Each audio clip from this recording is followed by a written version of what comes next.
L'organisation de cette colo se prévoit quasiment un an à l'avance. On a décidé de commencer par le choix de la directrice pour prendre en charge le séjour. Je lui ai donné un petit peu les informations pour qu'elle se dirige vers les bonnes personnes pour faire les demandes de déshabilitation au niveau du projet éducatif. En parallèle, on continue le recrutement pour les animateurs. Notre rôle, c'est de vérifier que chacun a ses diplômes, que tout le monde est en règle pour partir. Ensuite, il faut que l'organisme écrive un projet éducatif.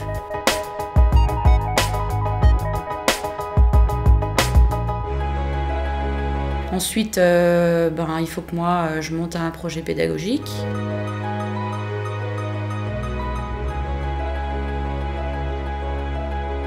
Et qu'on trouve une structure d'accueil pour pouvoir encadrer le séjour.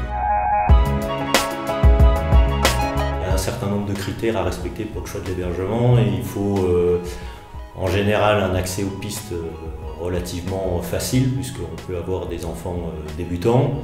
Le choix de l'hébergement, c'est aussi un nombre de salles suffisant pour faire les activités du soir. Il faut aussi un local ski pour pouvoir stocker les chaussures et les skis. Ensuite, vérifier que l'hébergement était déclaré à Jeunesse et Sport et qui respectait toutes les règles pour nous accueillir.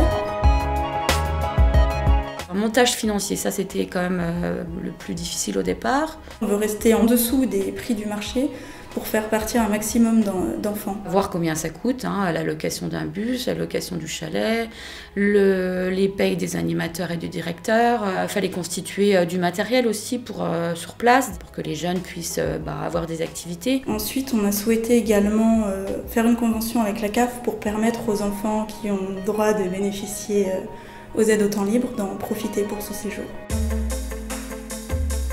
Tout ce qui est communication au niveau du CE avec les usagers qui vont mettre leurs jeunes en séjour ou pas en fonction de la petite plaquette d'information qui va être faite pour les inciter à inscrire leurs jeunes en séjour. Ensuite, on peut lancer les inscriptions. Donc on prépare aussi une petite com, des petits flyers pour avoir un maximum de jeunes.